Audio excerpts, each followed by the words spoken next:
Your dog is about to lie down. But first, they circle. Once, twice, sometimes 3 or 4 times. They paw at the ground. They sniff. They adjust their position slightly. And then, finally, they settle. It happens every single time. And it happens so consistently that you've stopped noticing it. But evolutionary biologists, animal behaviorists, and researchers studying canine ancestral behavior have been paying attention to that circle for decades. And what they've concluded is that this isn't a quirk. It's not a habit your specific dog picked up. It's a behavior that predates domestication by thousands of years, embedded so deeply in your dog's neurology that it persists even when the original reason for it vanished 10,000 years ago. Let's go back 15,000 years. Dogs didn't exist yet. Their ancestors were wolves, and wolves didn't have beds. They had dirt, grass, snow, uneven terrain, rocks, sticks, and depending on the season, insects.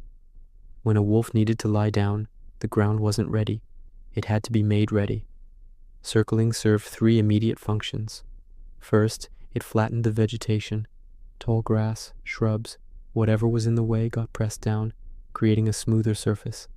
Second, it cleared debris, stones, thorns, anything that might jab into the body during rest got shifted out of the way. Third, it checked for threats, snakes, scorpions, other animals that might have been hiding in the vegetation. Circling forced anything dangerous to move or reveal itself before the wolf committed to lying down in a vulnerable position. All 3 of those behaviors had survival value. Wolves that circled were more comfortable. They avoided injury. They didn't get bitten by something hiding in the grass. Over generations, wolves that circled before resting survived better and reproduced more. The behavior was selected for, hardwired, encoded so deeply that it became automatic. Fast forward to the present. Your dog lives indoors. They have a bed, maybe several. The floor is flat. There's no tall grass, no hidden scorpions, no functional reason to circle, and yet they still do it, because the behavior isn't triggered by the environment. It's triggered by the intention to lie down. The brain sends a pre-rest signal, and the circling sequence activates, regardless of whether it's still useful. Behavioral ecologists call this a vestigial behavior, an action that once served a purpose but persists even after the original context is gone. It's the biological equivalent of your appendix, still there, no longer necessary, but deeply embedded in the system. But here's where it gets more interesting. Circling isn't just about flattening grass. There's a second layer, and this one is about thermoregulation. In hot weather, wolves dig or scrape away the top layer of soil to reach cooler ground.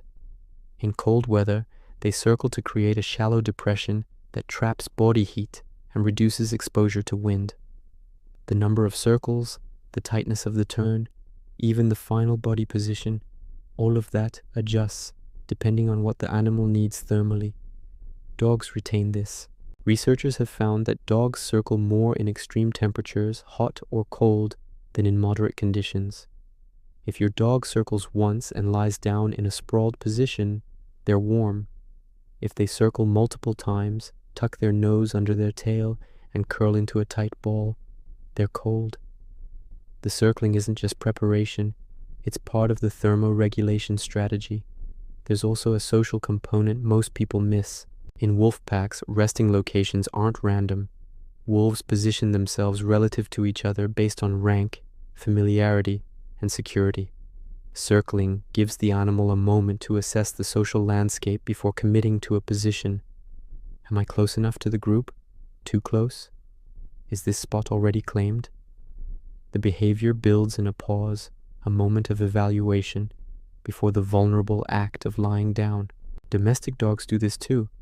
If you have multiple dogs, watch where they settle relative to each other. The circling isn't just about the spot. It's about the decision to occupy that spot in proximity to others. And then there's scent. Dogs have scent glands in their paws. Every time they scratch or paw at the ground, they're depositing pheromones. When a dog circles and paws before lying down, They're marking that spot as theirs. It's a low-intensity territorial behavior, not aggressive, just communicative. This is my space right now. Other animals, including other dogs, can detect that scent. And even though your living room isn't a contested territory, the behavior persists because it's part of the pre-rest sequence. Your dog isn't thinking about it. It's just part of the script their brain runs before they settle. Now let's talk about what happens when the circling changes, because this is where it becomes useful to pay attention. If your dog suddenly starts circling more than usual, especially if the circling becomes frantic or repetitive, that's not normal. It can be a sign of pain.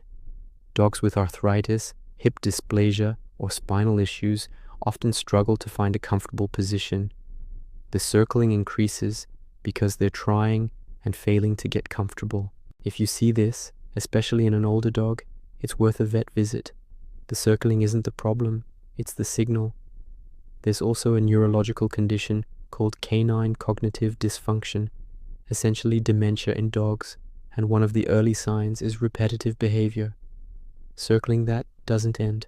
Circling without lying down. Circling in place without purpose. It's not about comfort anymore. It's about a brain that's stuck in a loop. If your dog circles excessively and seems disoriented, that's not behavioral. That's medical, and it needs attention. But for most dogs, most of the time, the circling is just what it's always been. A deeply embedded, evolutionarily conserved behavior that their brain executes automatically because 15,000 years ago, it kept their ancestors alive. Your dog doesn't know why they circle. They just know that lying down feels wrong without it. It's instinct, it's ritual. So the next time your dog spins 3 times before flopping onto their bed, you're not watching a quirk. You're watching evolution. You're watching a behavior shaped by survival, encoded into their DNA, and passed down through thousands of generations. Your dog is doing what their ancestors did on frozen tundra, in dense forests, in open grasslands. And they're doing it on your carpet, because their brain still believes it matters. And in a way, it does. Because that circle is proof that no matter how domesticated dogs have become, no matter how long they've lived in our homes, part of them is still wild, still connected to a world where lying down was never just lying down. It was preparation, strategy, survival,